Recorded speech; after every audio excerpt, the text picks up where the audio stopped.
Primeiramente, bom dia.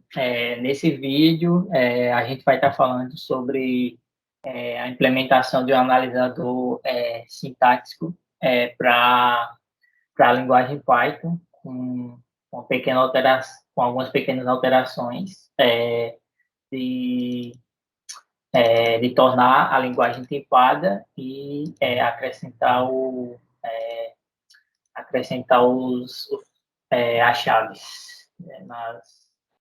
é, o conceito de escopo, no caso, através de chaves. Primeiramente, eu vou falar sobre o analisador, sobre o tokenizador que ele construiu, e posteriormente o Francisco vai dar prosseguimento falando sobre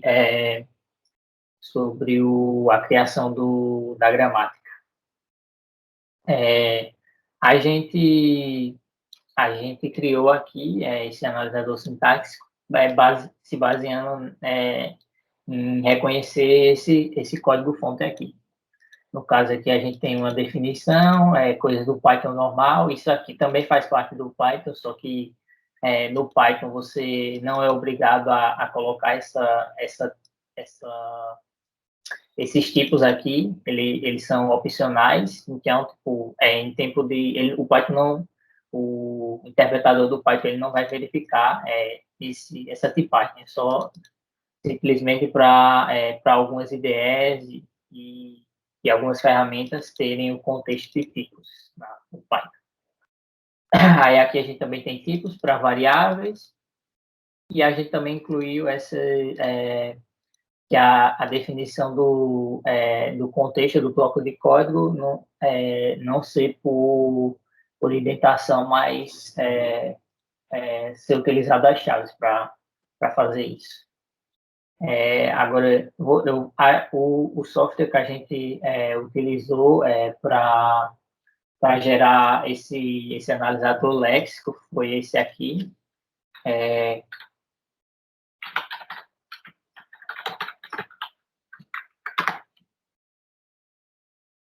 Esse PyPLC foi criado por esse cara aqui, David Tal. Como a gente está trabalhando com um escopo menor da linguagem, a gente só definiu os tokens que estavam presentes nesse programa aqui, que é para calcular um número de Fibonacci na posição passada aqui. Então, tipo, os nossos tokens, eles só vão ser definidos por o que aparecer aqui nesse programa. Aí a gente tem aqui o token do def, a gente tem, que são palavras reservadas, no caso. A gente tem o def, o int, o while e o return. Aí são essas quatro que a gente usou como palavra reservada. E aqui a gente tem a lista dos outros tokens. A gente tem um token de ID, a gente tem um token de column, que é 2 pontos, a gente tem um token de arrow, que é esse aqui.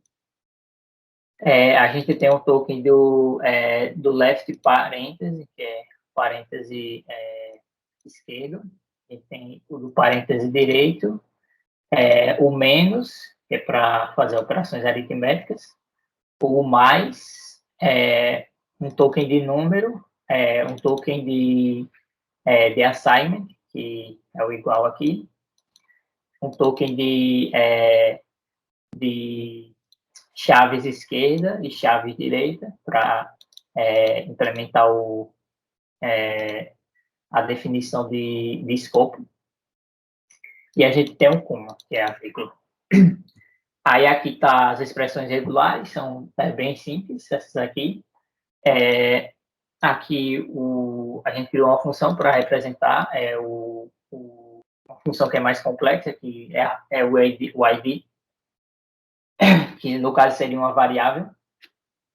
Aí, no caso, uma variável e função também.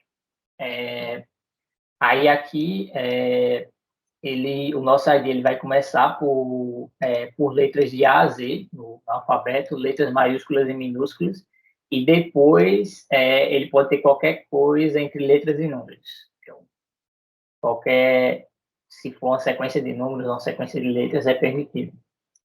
E aqui a gente um pequeno adendo que a gente está verificando se esse ID ele não está no conjunto de palavras reservadas. Porque se ele estiver no conjunto de palavras reservadas, ele não pode ser ID. Então, ele só é ID, a gente está verificando, a gente está pegando aqui, ele só vai ser ID se ele não estiver dentro do conjunto de palavras reservadas.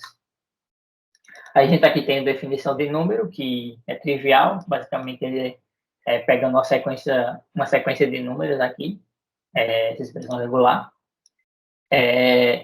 Aqui, e claro, a definição aqui do mais, que tem que ser uma sequência maior que zero.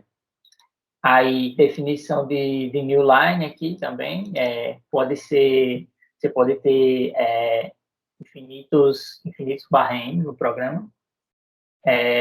Aí aqui a gente tem um token de ignore, que ele vai ignorar esses símbolos aqui, que no caso é o de espaço e o de barra T, que é tabulação.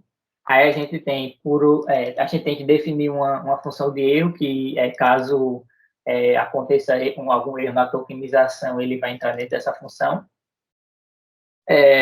E essas funções aqui são todas pré-definidas. Aí, a gente pegou o mesmo programa aqui para testar. Vou rodar aqui, Python Lex, e a gente vê aqui a geração dos tokens. Primeiro ele gerou um token de def, e é esse aqui, no caso. Aí, gerou um token da função, que vai ser um ID. Um parêntese à esquerda, aí tem outro ID, aí tem coma, aí tem as definições aqui, left arrow, no caso, inteiro, tudo aqui, while, e no final tem aqui todos os tokens certos, e no final ele terminou com o left, com o right, right parênteses da função, do código, quer dizer. Então é isso, o tokenizador basicamente, o trabalho dele é fazer isso, é dividir o código nesses tokens, foram definidos aqui por expressões regulares, e agora o Francisco vai dar prosseguimento falando sobre a gramática que a gente construiu para fazer o analisador sintático. Olá, meu nome é Francisco e eu vou estar dando continuidade à apresentação do Jadson sobre tokenização. Eu vou falar sobre a gramática que a gente construiu para mapear a linguagem que a gente escolheu, que no caso é o Python tipado, no exemplo aqui do algoritmo de Fibonacci. E a nossa gramática começa com S aqui. Ela pode ser seguida de um código ou de um código com uma redução à direita. Pode ter um código e depois outros códigos depois. Aí um código ele pode ser uma definição de função aqui, que é o F.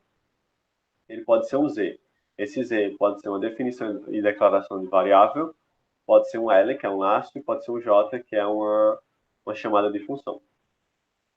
No nosso caso aqui, o D, que é a declaração e instanciação de variável, eu vou ter essas produções aqui. No caso, é o tipo ID, representado aqui tipo o int e o alt. O tipo ID assignment e um E, que é a expressão, que no caso seria o int, o A, o assignment e a expressão, que eu vou falar daqui a pouco. E ele pode ser somente um ID, um assignment e uma expressão, que no caso aqui é representado por esse exemplo aqui, que não tem um tipo na frente, que ele só instancia o que já está declarado anteriormente. Que não tem track disso na gramática, mas ele aceita isso sem dar sintaxe erro. Né? O L aqui vai ser a nossa definição de laço, no nosso caso a gente está utilizando o while, e vai ser while, uma expressão, a gente não está utilizando expressão booleana, então usando expressão matemática mesmo, escolha nossa. seguido de chave à esquerda, chave à direita e código dentro dele. Representa isso daqui. O F aqui, o J aqui vai ser a chamada de funções. No caso, pode ser um ID, com chave à esquerda, chave à direita e um K, que são os parâmetros. Ou pode não ter nenhum parâmetro. Representado por isso daqui. E o parâmetro ele pode ser também uma própria função aqui, que é o J.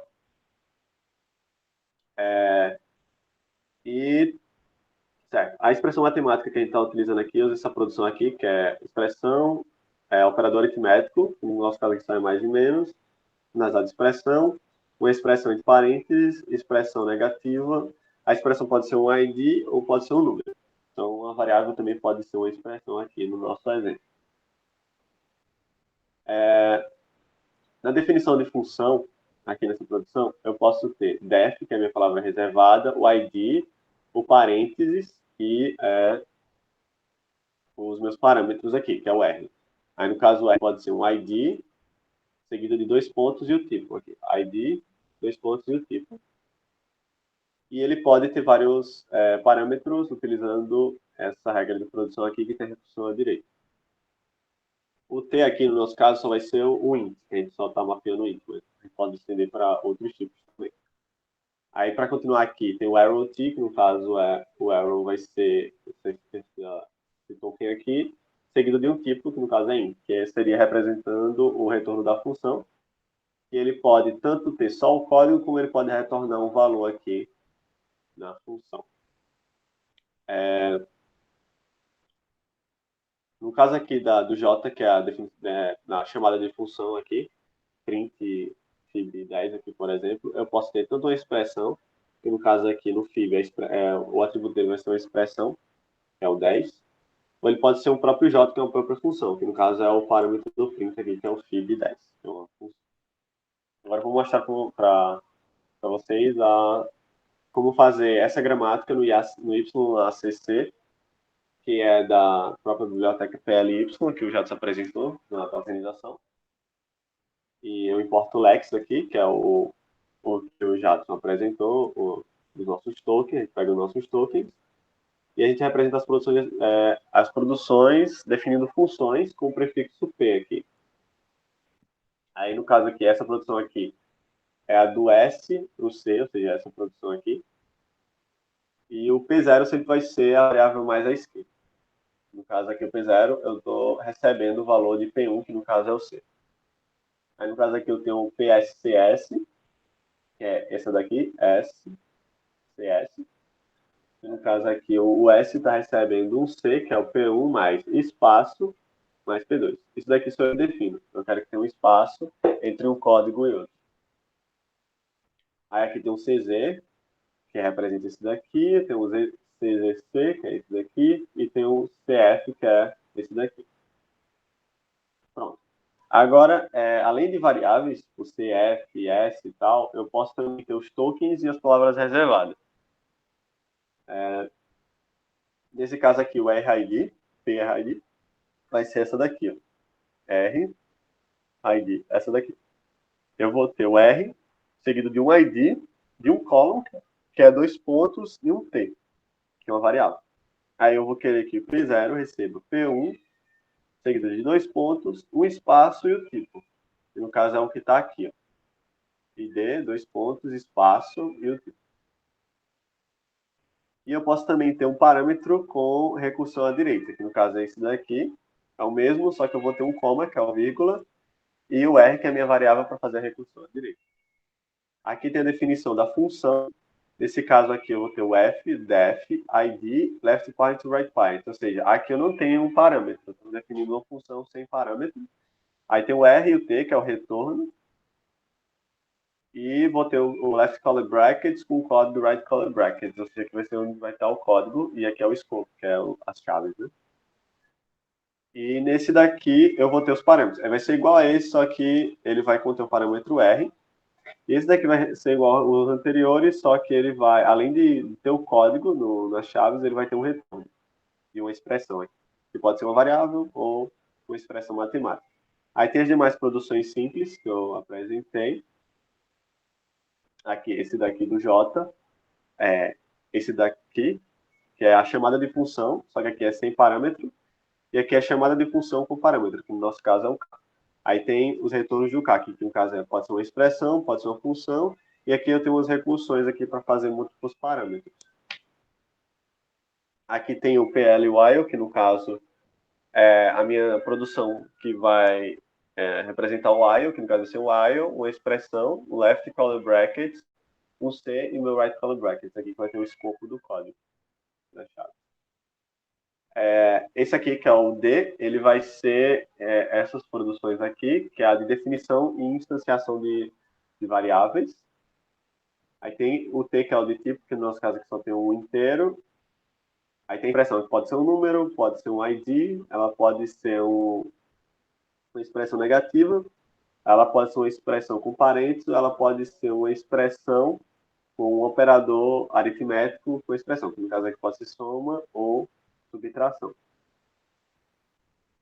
E o D aqui é o assignment sem o tipo no início, que no caso é esse exemplo aqui do Ausf igual a B, ou seja, eu estou dando um assignment de uma função sem chamar o tipo aqui porque eu já declarei esse tipo antes, para ele aceitar esse tipo de produção. E esse método aqui, essa função aqui, é para eu ter track de erro. No caso aqui, quando tiver algum erro na gramática que quebre alguma dessas regras de produção aqui, ele vai dar sintaxe erro e também ele pode ou não dizer qual é a linha que está dando erro. Aí aqui eu estou dando passe e dizendo para ACC que o meu start está no S, que eu declarei lá em cima, a variável S. E aqui eu passo a string contendo o código, que é a mesma coisa do que está aqui. Aí eu vou fazer o passe aqui e vou retornar o valor. Se ele retornar alguma coisa relacionada ao código, significa que deu certo, e se não, ele vai dar um sintaxe erro. Eu vou executar aqui, aí agora ele retornou o código em uma linha só, representando que está tudo ok, e nesse código aqui ele está conseguindo mapear esse código para essa gramática. Se eu der algum erro aqui, por exemplo, colocar um aqui, e não tem uma regra que defina que isso aqui está correto, se eu executar agora, ele vai dar sintaxe erro e ele vai dizer onde é que está o erro. E outro exemplo aqui, se eu tirar o parênteses à direita, ele vai dar um erro, só que ele não vai dizer exatamente a linha que está dando erro, ele vai dar provavelmente na linha posterior, que no caso é o aqui, o erro do parênteses. No caso, se eu ajeitar aqui e rodar, ele funciona normalmente. Então é isso, essa é a nossa gramática para mapear o nosso código em Python tipado. Obrigado.